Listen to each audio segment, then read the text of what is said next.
Inilah semuanya yang diterima oleh orang Israel sebagai milik pusaka di tanah Kanaan, yang telah dibagikan kepada orang Israel oleh Imam Eleazar dan Yosua bin Nun dan para kepala kaum keluarga dari suku-suku mereka, dengan mengundi milik pusaka itu, seperti yang diperintahkan Tuhan dengan perantaraan Musa mengenai suku-suku yang 9,5 itu.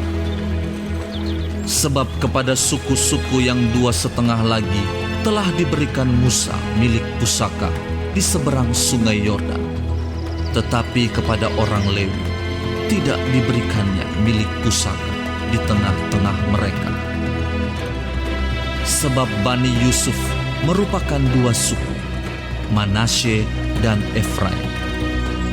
Maka kepada orang Lewi tidak diberikan bagiannya di negeri itu, selain dari kota-kota untuk didiami, dengan tanah penggembalaannya untuk ternak dan hewan mereka. Seperti yang diperintahkan Tuhan kepada Musa, demikianlah diperbuat oleh orang Israel, dan dibagi-bagi merekalah negeri itu.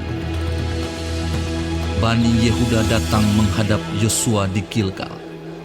Pada waktu itu, berkatalah Kaleb bin Yefune, orang Kenas itu, kepadanya, "Engkau tahu firman yang diucapkan Tuhan kepada Musa, abdi Allah itu, tentang aku dan tentang engkau di Kades Barnea.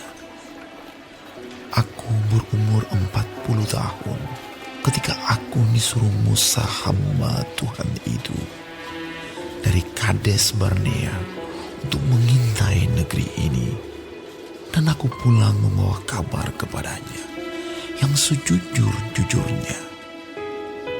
Sedang saudara-saudaraku yang bersama-sama pergi ke sana dengan aku membuat tawar hati bangsa itu. Aku tetap mengikuti Tuhan Allahku dengan sepenuh hati." Pada waktu itu Musa bersumpah, katanya, "Sesungguhnya tanah yang diinjak oleh kakimu itu akan menjadi milik pusakamu dan anak-anakmu sampai selama-lamanya. Sebab engkau tetap mengikuti Tuhan Allahku dengan sepenuh hati.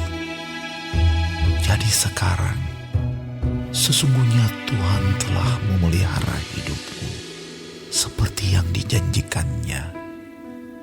Kini sudah 45 tahun lamanya sejak diucapkan Tuhan firman itu kepada Musa. Dan selama itu orang Israel mengembara di padang gurun. Jadi sekarang telah berumur 85 tahun aku hari ini. Pada waktu ini aku masih sama kuat seperti pada waktu aku disuruh Musa. Seperti kekuatanku pada waktu itu, demikianlah kekuatanku sekarang untuk berperang dan untuk keluar masuk. Oleh sebab itu, berikanlah kepadaku pegunungan yang dijanjikan Tuhan pada waktu itu. Sebab engkau sendiri mendengar pada waktu itu bahwa di sana ada orang enak dengan kota-kota yang besar dan berkubu.